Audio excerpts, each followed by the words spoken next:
When you think about what makes you, you, what do you think about?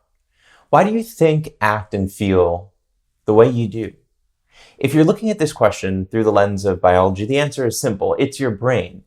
Inside your head, you own one of the most powerful supercomputers in existence. With billions of neurons linked by trillions of synapses, there's little that can rival the capabilities of your brain. When things are going well with your brain, life is great.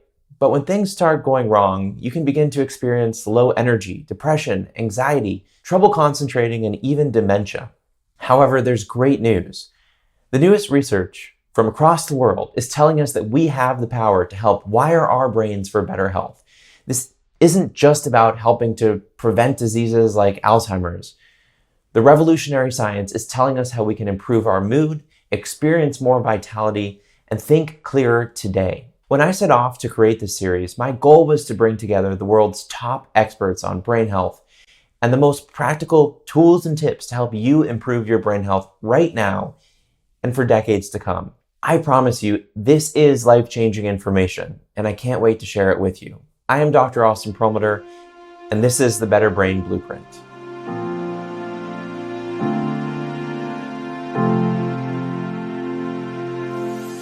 Having a healthier brain feels empowering, limitless, inspiring. It feels peaceful and it feels hopeful. It is so essential to your health. Your brain is your greatest asset. Improve your brain. Improve your brain. Improve your brain. Improve your life. Improve your life. There is no alternative. Live better longer. You deserve that.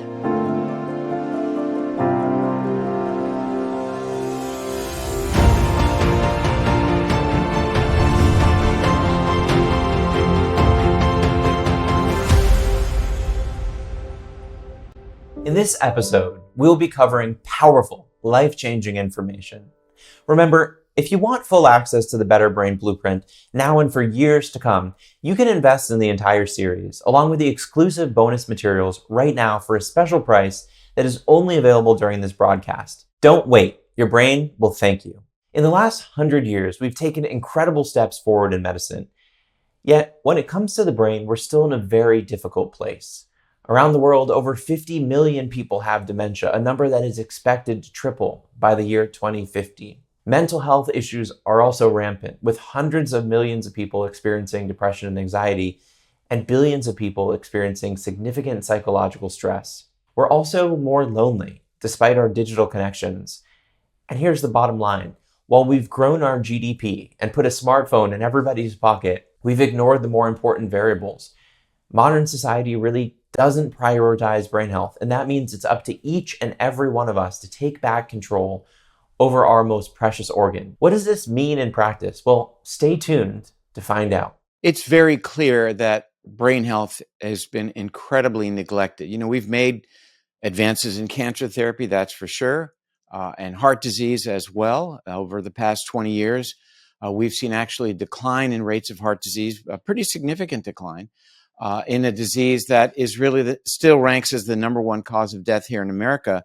And during that same period of time, rates of Alzheimer's have increased 145%, going from the year 2000 to 2019. So it's really quite worrisome that the brain is being neglected in favor of this notion that our scientists are going to develop a magic treatment that is somehow going to protect the brain and allow us to live our lives however we choose and pull us out of the ditch when we start to become cognitively impaired. So that really has been the motivation for people like myself to really get out and spread the word that, as it relates to brain health, we've got to be in charge. We've got to be the arbiters of our brain's destiny as it relates to preserving its functionality, preserving its health, and indeed allowing ourselves to be more resistant to Alzheimer's, a disease for which we absolutely have no meaningful treatment. I absolutely do think there are aspects of the modern world that are contributing to the higher rates of anxiety that we're seeing. And I group these in two main categories. Some of them are physical, the ways that we're bathed in endocrine disruptors and that our processed food industry is engineering our foods to be hyper palatable. And all of that has hijacked our physiology and really made us less we have less access to being in a state of physiologic balance. And I think that contributes to our anxiety levels.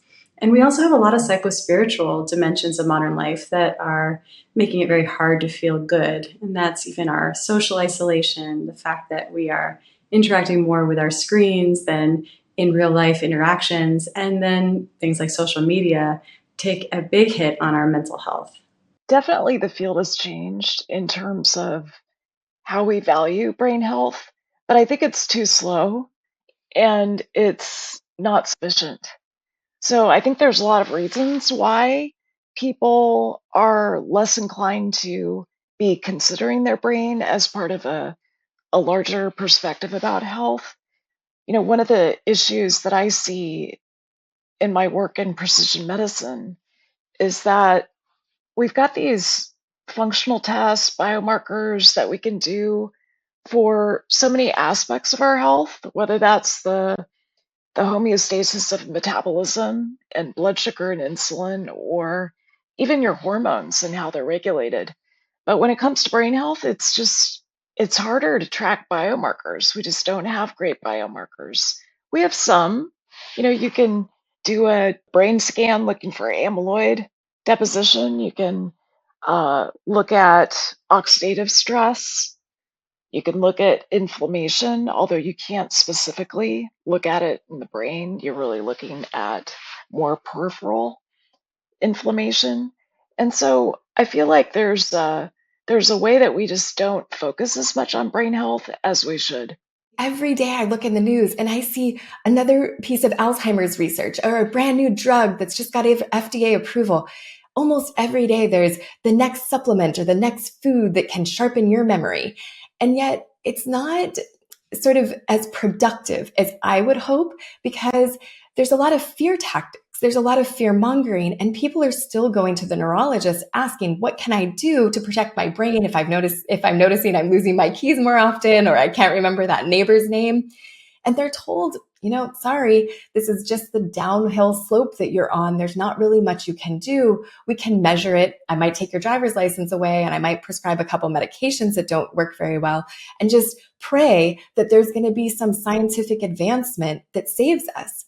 And yet, what I've seen in my clinical practice, what I've seen in my work, is that there's so much that we can do to protect our brain health. Brain health is definitely one of the most important aspects of health.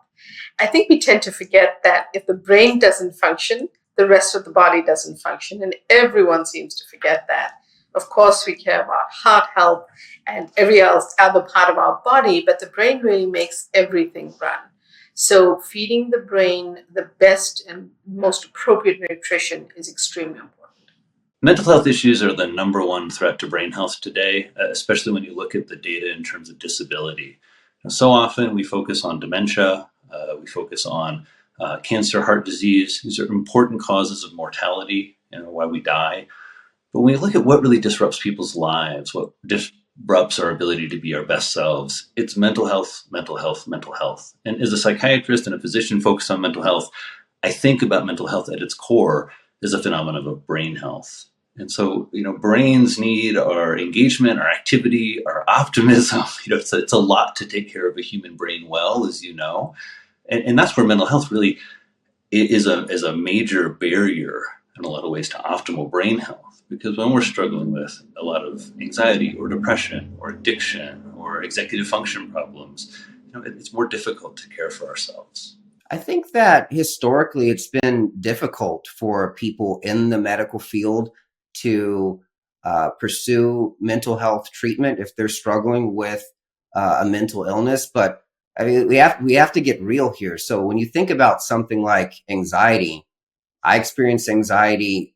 People are watching this. You all experience anxiety. 40 million Americans a year at least would meet that clinical threshold for having an anxiety disorder, and depression's not that far behind. I will say that it feels to me like the tide is turning a little bit, and residency training programs are encouraging wellness initiatives. They're encouraging young physicians to actually pursue mental health treatment if they need it. And some are actually encouraging it as part of their programming. So some psychiatry residencies, for example, will actually require their trainees to get therapy. And so I think that we're definitely heading in the right direction there. I think people tend to ignore their brains, and that's actually the reason why, I'm putting out a lot of education. It's a very complex organ. I've been studying it for over 10 years now, and I still am scratching the surface of what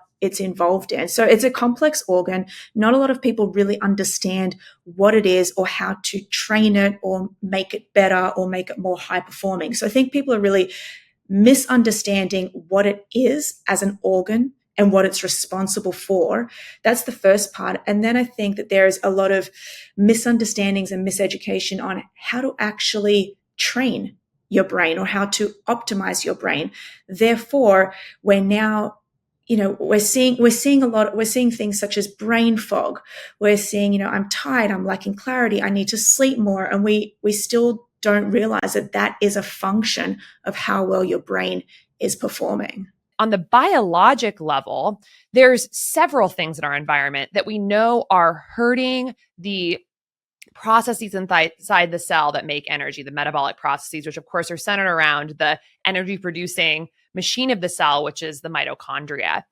And so if you just kind of look at this modern industrial world we're living in, the big things that have changed, I would say the big pillars are probably, I like to think of it as 8 different pillars. So I'll run through them really, really quickly, but it's essentially, I would say the biggest one is food. Our food has now become this ultra processed industrial substance that not only has a hyper concentration of refined sugars and refined grains and all this excess load that our body is tasked with processing, which can really gum up the systems and really break those metabolic systems. It's just like giving them way too much work. It not only is doing that, but it's also depleting a lot of the healthful micronutrients and aspects of food that are really protective for our metabolic processes. So we strip away the micronutrients that are actually cofactors for some of the metabolic machinery in the cell. Between the changes in food culture, sleeping less, sitting so much, and the chronic low-grade stress, a lot of which is technology-driven, those are 4 of the key pillars. And then the 4 that I would say are less recognized, but I think are also quite important is 1, the decimation of our microbiome. So many things we're doing now is hurting our microbiome, which really dictates our metabolic health. We are overuse of antibiotics. The processed food hurts the microbiome. Processed meat products can hurt the microbiome, really ultra processed meats. We've got many medications like proton pump inhibitors and antacids that change the pH in the gut and hurt the microbiome. So lots of just parts of how we're living that are even separate than food are hurting our microbiome. One of the most common misconceptions that still perpetuates in modern science today that we're starting to come around to, the data is certainly showing that we're going in the right direction, but one of the most common misconceptions today in science is that the mind and body are separate. And they, in fact, are not separate. The mind and the body are intimately and irrevocably interconnected. When we are mentally or emotionally feeling unwell and we don't do anything about it, we can often become physically unwell. And when we are physically unwell and we don't do anything about it, we can become mentally and emotionally unwell. And we see this all the time. It's actually more common that people will become sick in these different ways if we don't take care of the other problem in a different part of the body or the brain. So their connection is there. There are quite a few common myths about the brain that I do see as problematic. And one of the most concerning ones is that you have no power over your brain. I think the brain is quite inaccessible to most. You can't see it, you can't feel it. Most people realize they have a brain when they're having trouble cognitively or emotionally, or maybe when you have a headache, you think it's your brain hurting. But the point is that your brain really is part of your body, and you do have control, in part at least, over the health of your brain. So it is really important to embrace the fact that a brain is working for you, is working tirelessly to make you feel healthy, happy, and functional in so many ways. And it's really important, and it's really up to us to take care of our brains in return. There may be no aspect of you that is more open to transformation than your brain. With billions of neurons linked by trillions of synapses, this incredible network is always listening to what you do and changing in real time. However, we all too often forget that we have the power to change our brains for the better every single day. Our brains are absolutely packed with possibility. And when we harness this power, amazing things can happen. I became interested in the brain. My inspiration really was my desperation. When people see me at an event, if I'm speaking for their company or to that audience, sometimes I'll do these demonstrations where maybe I'll have 50 people stand up and pass around a microphone and introduce themselves, and I'll memorize all their names in real time, or they'll challenge me to memorize 100-digit number or 100 random words, and I'll recall them forwards and backwards. But I always tell people that I don't do this to impress you. I really do this to express to you what's possible. Because the truth is, every single person who's listening to this right now, they could do that too, regardless of their age, their background, their career, their education level, their financial situation, their gender, history, IQ. I think that our brains, as everyone listening, it's our number one wealth building asset, right? It's not like it was 100 or 200 years ago where it was like brute strength. Today it's your brain strength. It's not your value in society. It's not just your muscle power. Today it's more your mind power. And the faster you can learn, the faster you can earn. And not just financially. Obviously, knowledge is not only power, it's profit today, but all the treasures of our life. When you could read a book a week, for instance, and you could read a book on gut health, right? Or on circadian rhythms, or on how to optimize your sleep. You could download decades of an author's wisdom and experience and insights and be able to download it in days. And I think it's an incredible competitive advantage. So I really do believe if knowledge is power, which we hear a lot, then learning is our superpower. So my focus in life is really on two things. It's about upgrading the hardware and the software. The software is teaching people how to focus, how to remember, how to solve problems, how to read faster and understand more. And then you also have to take care of the hardware, which is the organ itself, the brain itself. So we have a number of tools and strategies, science-based, that help people to, just like as you would go to a trainer to get physically healthy and physically fit, it improves your endurance, your muscular strength, your flexibility, your agility. I want your mental muscles to be stronger. I want you to have more mental endurance. I want you to have more agile thinking and a quicker memory. So that's really, I feel like, one of the most important skills to be able to master in the 21st century. The ability to upgrade our brain and the ability to learn any subject or skill faster in a world full of AI and that's constantly changing. The amount of information is doubling at dizzying speeds, and then we all have this ability. Jim Kwik is just one example of what is possible when we really tap into the power of the brain. And remember, you don't have to go out and buy a new one. The brain in your head is already listening for your instructions. Each and every single day, you get to choose to give it the instruction for faster speed and better health. What I think about in terms of what's actually supposed to be operating, I think that, you look at the 100 billion neurons and 500 trillion synapses. So you've got somewhere on the average of 500 per neuron. Quite striking. So you've got this amazing supercomputer inside your skull that is generating these amazing thoughts and ideas and crunching data, making decisions, storing knowledge, storing it short term, moving it to long term. It's just absolutely mind-boggling. Across this series, we'll be exploring the practical, simple, science-backed steps that can transform your brain health. One way to start this conversation is how we consider how we look at health and healing. We know our brain is not separate from our bodies, and that to create lasting wellness in our brains, we have to look at the whole picture. In fact, if you want to do a thought experiment, consider your body and your brain as an incredible, massive web of interwoven points. When we pull on one of the strings of this web, it's going to impact the others. That thought can seem a little bit frightening, but to me, this is such an empowering notion because it means that there are so many ways to influence ourselves for the better, to affect the network in a positive way. This is also the idea of a root causes approach to health and medicine, which is still considered by many to be a strange way to approach healing. The good news is that more and more people are starting to change their thinking. When you get to the root causes and you understand the body is a network of networks that need to be in balance to be healthy, you can start to learn to dance with those networks and create health. And then when you do that, you don't actually have to treat the disease directly. And we see, now with the science of longevity, with the hallmarks of aging, scientists are actually all coming around to this. So the emerging science around longevity is teaching us that if we dealt with the hallmarks of aging, we could extend life by 30, 40 years. If we cured heart disease and cancer, we could maybe extend life by 5 to 7 years. So getting to the root causes, understanding the mechanisms and the networks that underlie health and disease really is at the root of functional medicine.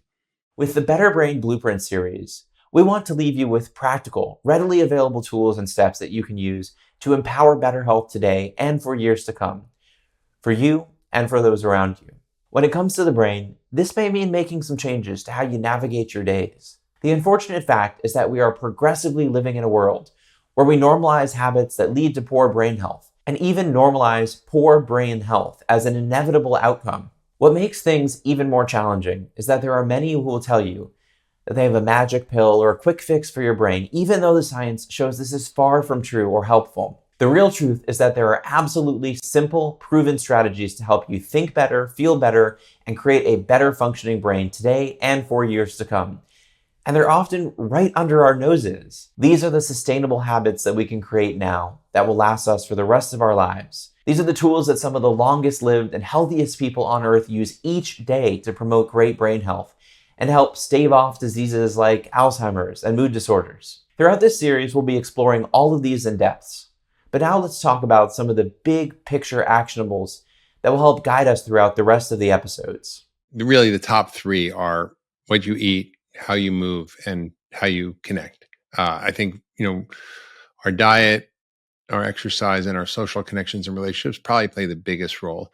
And the diet is not that hard. It's really just cutting out all the crap. No reason to eat ultra processed food at all. Occasionally starch and sugar can be fine, but really limit them. Increase levels of omega-3 fats and good fats like olive oil, avocados, nuts and seeds. And for some saturated fat oil, that's kind of a more tricky one. I think the adequate protein as you get older is really important to build muscle, and muscle is basically the sink for your glucose and metabolism. And so it's important to keep muscle mass as you get older. So that's really critical, and you need adequate protein. And then lots of phytochemicals, lots of plant-rich foods. I don't say plant-based, I say plant-rich, which means lots of fruits and vegetables, but very low starch and sugar. I've had clients who are, depressed, and I'm like, what are you eating? Tell me about your diet. And they're eating a lot of fast food. They're eating a lot of processed foods. They're not eating a lot of whole foods.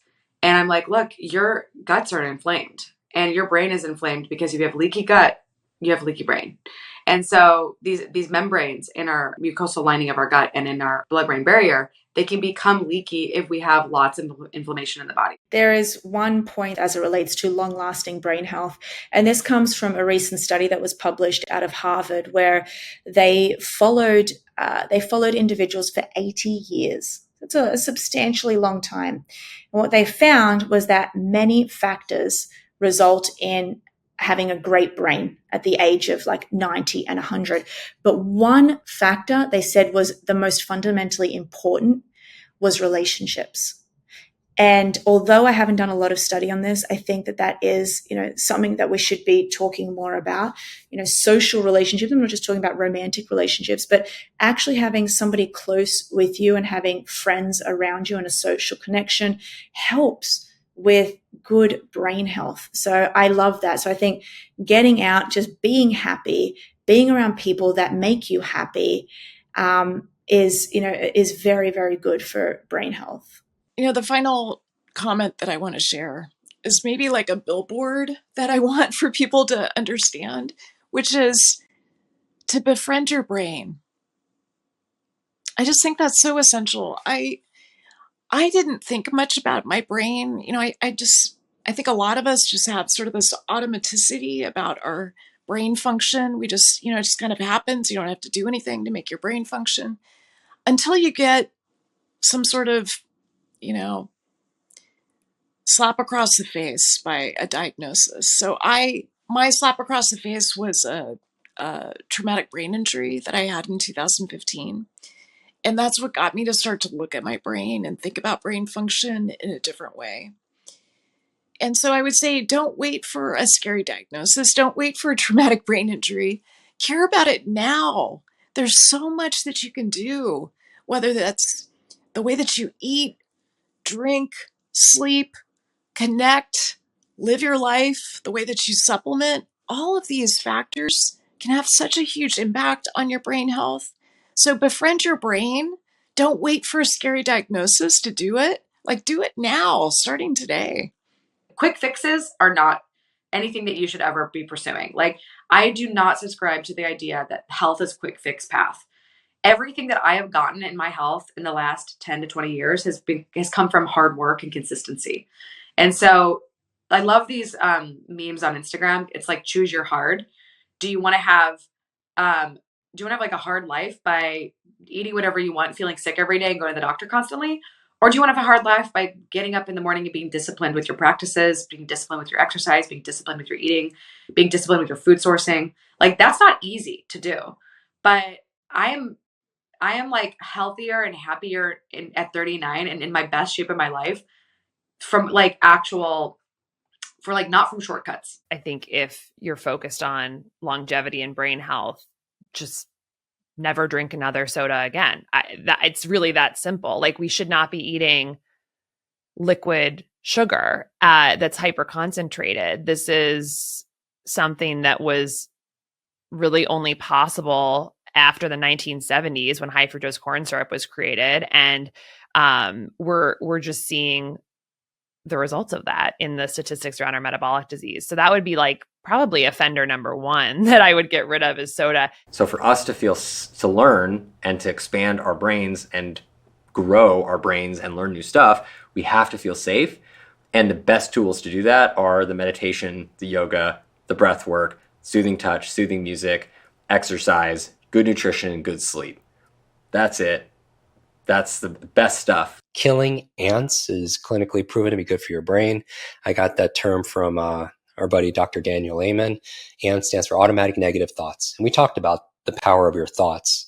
If you believe you can or believe you can, either way, you're right. And so, are your thoughts encouraging? Are they, are they cheerleading for yourself? Are you optimistic? They say some people suggest that optimists live longer, also as well. But the quality of your thoughts, which you talked about, 0 to 10, 10 being just one, great. And I'm not into also like just positive toxicity either. It's not just being positive for the sake of being positive, because some people are so hopeful that they don't take personal care. They don't go to the doctor because they think they're going to just automatically heal, but I'm just saying, just to be real. Right. But just check some of the negative stuff that might be deteriorating your belief in yourself, or building doubt in your own capabilities and potential. The Better Brain Blueprint is all about empowering you to lead a longer, better, happier, and healthier life. No matter your health history, you have the ability to improve your brain function right now by incorporating the information from this series into your daily life. This cutting-edge information just isn't available anywhere else.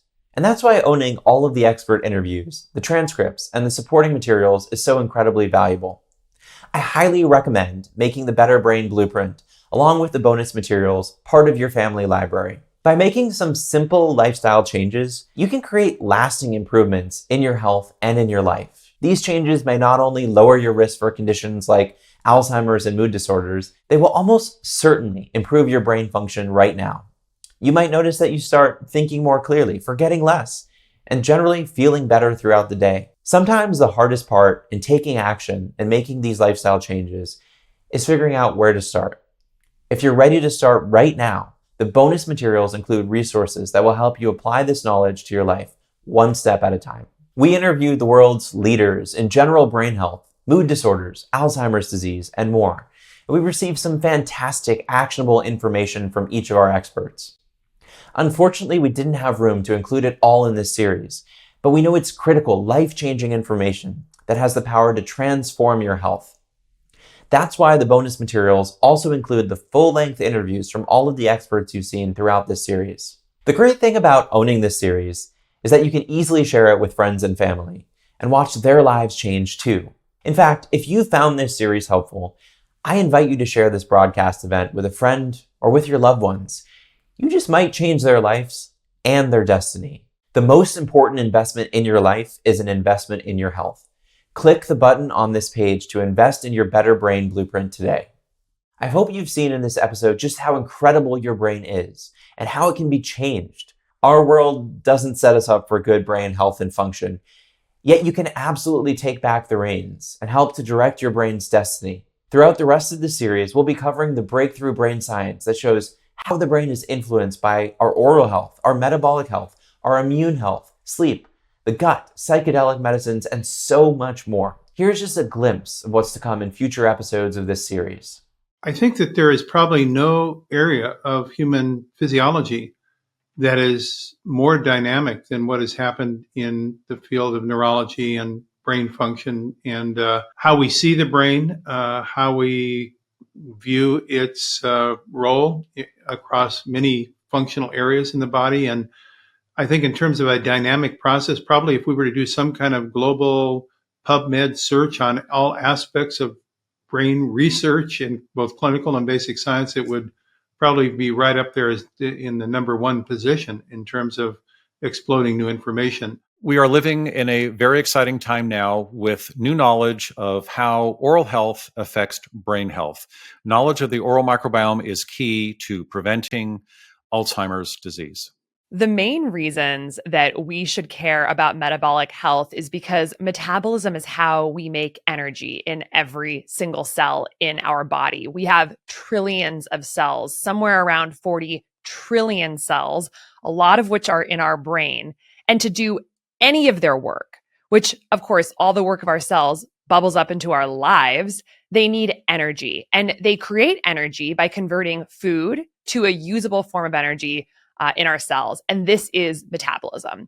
And so essentially for us to do anything, we need good metabolic health. I absolutely think that our immune system has a huge impact on our brain function in many different ways. And we know this because of how the immune system is connected to the brain.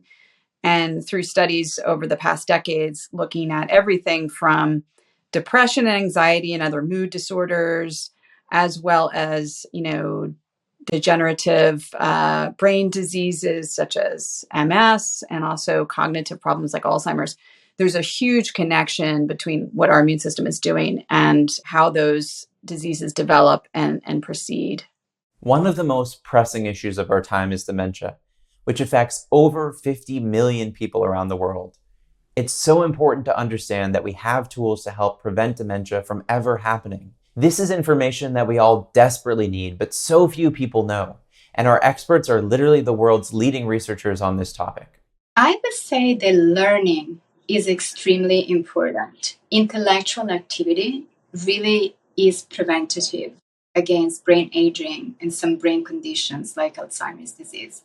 And when we talk about intellectual activity, we really are talking about learning. So learning is to your brain what exercise is to your muscles. The reason for that is that your neurons are stronger if they keep communicating with each other. That's the first principle in neuroscience, Hebb's principle. Neurons that fire together, wire together. And the more they fire and wire together, the stronger their bond becomes. You want to have a brain that is very strongly interconnected because that gives you resilience and it gives you plasticity, which is the brain's ability to overcome neural challenges and find alternative solutions in case there is a problem. So you want your brain to be equipped with as many possible routes of communication as you can provide for your brain, which really comes from your experience. So there's great evidence that diet is directly influential as it relates to preserving the brain in terms of its function and its resistance to disease like Alzheimer's. I was about to say that diet is related to our cognitive decline, but I decided to spin that in the positive, that yes, the diet that we choose to pursue is a powerful entree to preservation of brain health. Sleep is hugely important for the brain because this is when we do that rinsing. We basically are taking out the trash from our brains each night when we get sleep. There's studies that show that people in their 20s, 30s, and 40s, just one night of sleep deprivation leads to an accumulation of beta amyloid plaques in the brain. A lot of people don't realize that we all have beta amyloid plaques. In fact, there's only 2% of the population when you look from newborns to centenarians that don't have any beta amyloid plaques. The problem is when they start to accumulate because it's triggered by either sleep deprivation or toxins or infections or other issues that are happening in our body that trigger that inflammatory process. And so what we can do is get a ton of good restful sleep at night in order to get that rinsing effect and reduce that risk of accumulation of these plaques. Sleep deprivation is essentially like having mild brain damage every night. So as a brain doctor, I don't tolerate any of it. There are things like psychobiotics that are being discussed, meaning that there are certain microorganisms that can produce neurotransmitters or even certain select metabolites that can benefit the gut and then communicate to the brain. The word psychedelic means to reveal the mind. Psyche means mind. Delos means to show or to reveal. So what we're really talking about when we talk about a psychedelic drug is a medicine or a drug that a molecule you put into the body, and that molecule has the effect of activating a bunch of neurotransmitter systems in our brains that show us parts of ourselves that are typically what Freud would call subconscious, or what we call beneath awareness. So psychedelic medicines, psychedelic drugs are molecules that we put into our bodies or into somebody else's body, a patient, that activates neurotransmitter systems. Again, these that can be activated naturally with meditation and breathwork and other techniques that reveal parts of ourselves to us, parts that are beneath awareness. Mental health impacts every area of our life, and it starts with self-care. Each of you can begin to improve your self-care with a few simple strategies. Mind, body, and brain, how are they connected? It's such a root of stigma. And because we haven't understood the mind and we haven't understood how things exactly like depression or anxiety work, because we all have personal experiences, and because there's so much fear, connecting mental health and mind to brain health and to physical health is at the core of our efforts to include mental health, emotional awareness is a foundational piece of health. You actually can't have physical health without mental health. It's not possible.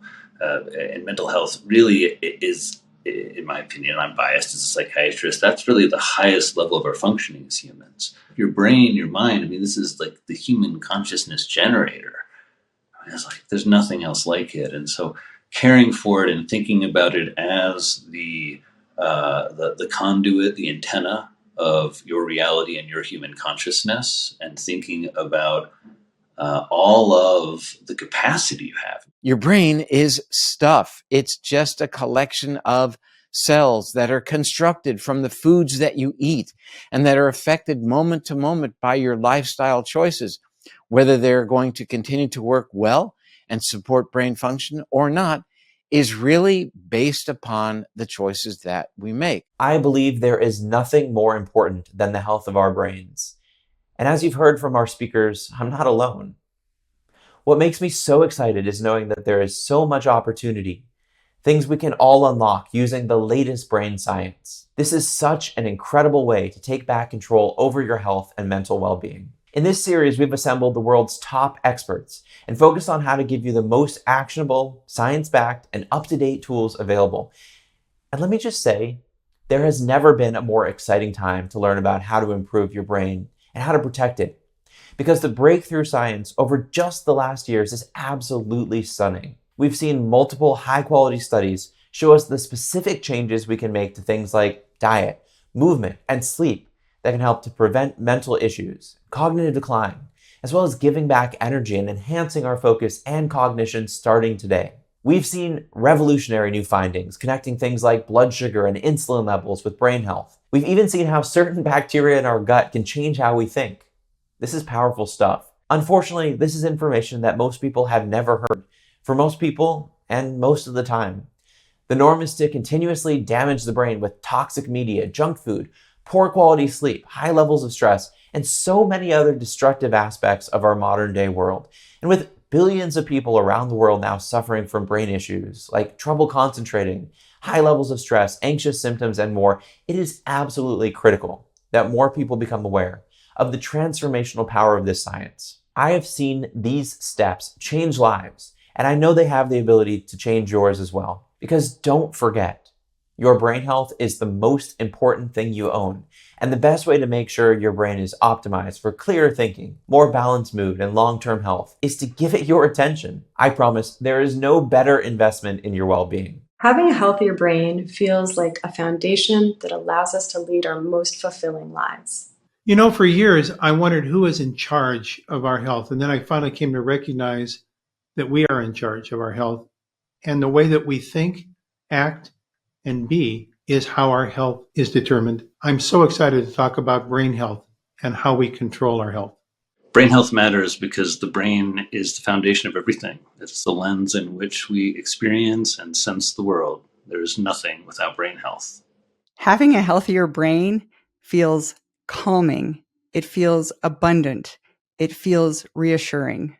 You deserve that. I hope you enjoyed this episode of the Better Brain Blueprint. I'm Dr. Austin Proliner, and I'll see you back here tomorrow for the next episode.